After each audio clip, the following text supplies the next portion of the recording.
Hi, Anel Jones, once again in another mixing tutorial or mixing tip, I should say. Well, still doing the same song, Mondao by B2C, very popular song in my country, that is Uganda, where I come from. And today I'm answering another question how I did EQ on this particular song. So let's jump right in. Let's listen to just a small part of the song, second verse. I wanna get your loving, the lose no loving, me got your body. Looking so fresh, me wanting the way you jiggle me bed, no calling. The way your body talking, mugwanu zaba parking, kazanyo kari winding, uli mupata kotu reporting. Well, that's it. The EQ part, I learned, actually, I did the compression first. Then I did the EQ. So all these vocals that you see, all the vocals in this particular song, come up to this bass here. They come to bass 9. They all lead to bass 9. So this EQ is a general EQ that goes to all of the vocals. And I EQ after compression. And this is something I learned from a very good friend of mine called Benon Mugumbia of Swangs Avenue. I used to do EQ first and then do compression. But then there's a time while with him and talking, and he told me that what really works for him is doing compression first and then EQ. And then when I went back to it, I was like, okay, let me try this out, what Benon does. And when I tried out, I really found it worked for me better. And ever since then, I've never looked back. I do compress first, then I EQ after compression in most cases. And this is something that has really worked for me over time. And we learn from each other. I learned that from Benon of Swangs. So, but anyway, the EQ here is very simple.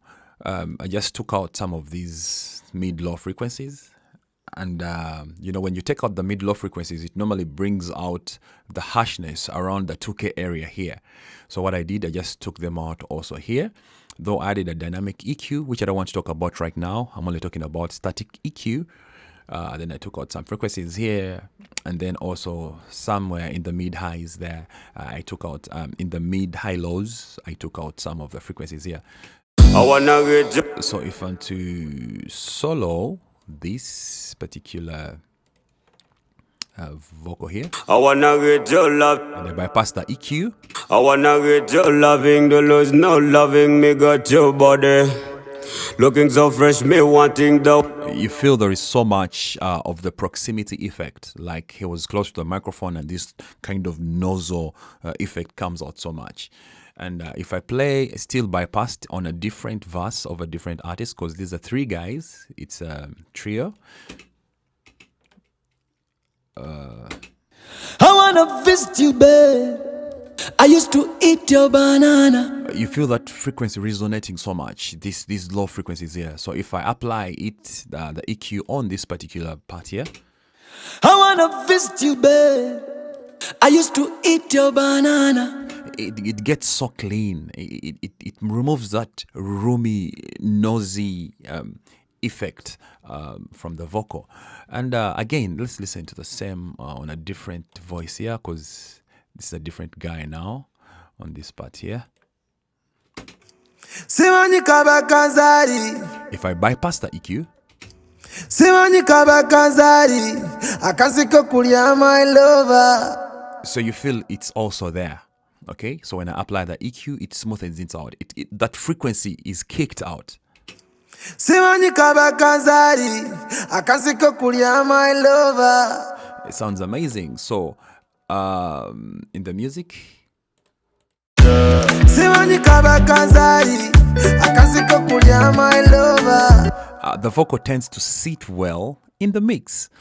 So it's not too much doing. It's more of training your ears to hear for the frequencies that you don't want in the recording.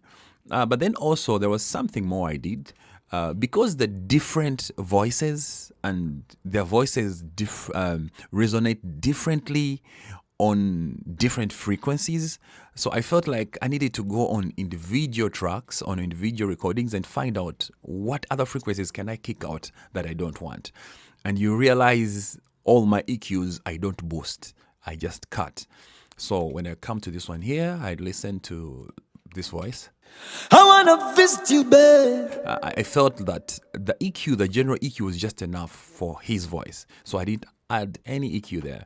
So when I come to here, to a second artist here, that is Mr. Lee here, you see I added an EQ and I kicked out a certain frequency here. So let's see, what was I trying to kick out if I solo this frequency?